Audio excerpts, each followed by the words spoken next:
تعال أسألك سؤال بسيط، امتى آخر مرة كنت مختلف مع حد سواء في حياتك العملية أو في بيتك أو في حياتك المهنية أو على السوشيال ميديا، وكان هدفك ان انت تثبت وجهة نظرك بس، ولا كنت بتحاول تفهم وجهة نظر اللي قدامك؟ هل كنت بتدور على الحقيقة فعلا في الموقف اللي انت كنت فيه، ولا كنت بتحاول تثبت ان انت صح وخلاص؟ بص، في الكتاب اللي احنا بنتكلم عنه اللي هو أنت لست ذكيا إلى هذا الحد، بيقولك إن دماغك فيها فلتر خفي بيعدي بس المعلومات اللي بتوافق اللي انت مؤمن بيه. أي حاجة تانية بيتجاهلها أو بيشكك فيها أو حتى بيهاجمها. يعني مثلا لو انت مقتنع ان القهوة بتزود التركيز، هتلاقي نفسك بتدور على المقالات او بتتفرج على الفيديوهات اللي بتقولك ان القهوة مفيدة للمخ، وهتتجاهل اي فيديو او اي معلومة بتقول ان القهوة بتعمل قلق وارق.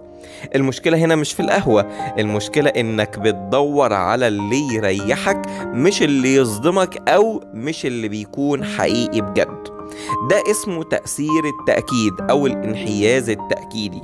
يعني دماغك بتختار تشوف اللي بيأكد قناعاتك وتطنش أو ترفض اللي يخالفها، حتى لو المخالف ده عنده دليل وهو الحقيقي وهو الصح.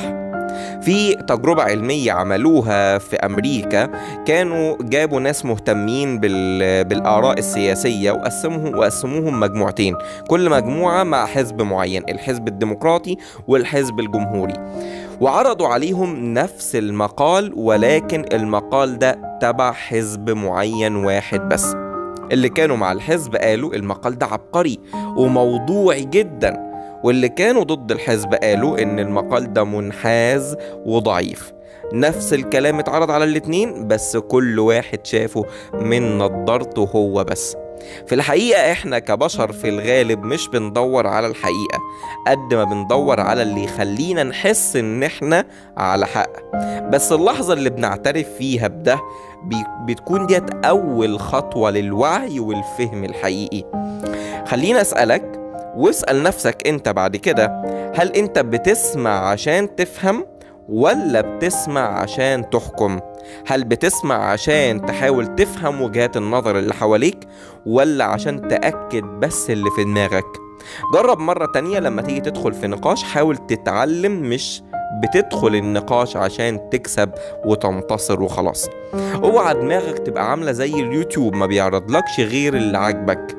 افتح عقلك شوية وسيب مساحة للرأي التاني. والحلقة ديت لو خبطت معاك شوية، ابدأ ابعتها للناس اللي حواليك وقول لهم على فكرة احنا مش دايما صح، وعلى فكرة احنا مش دايما غلط.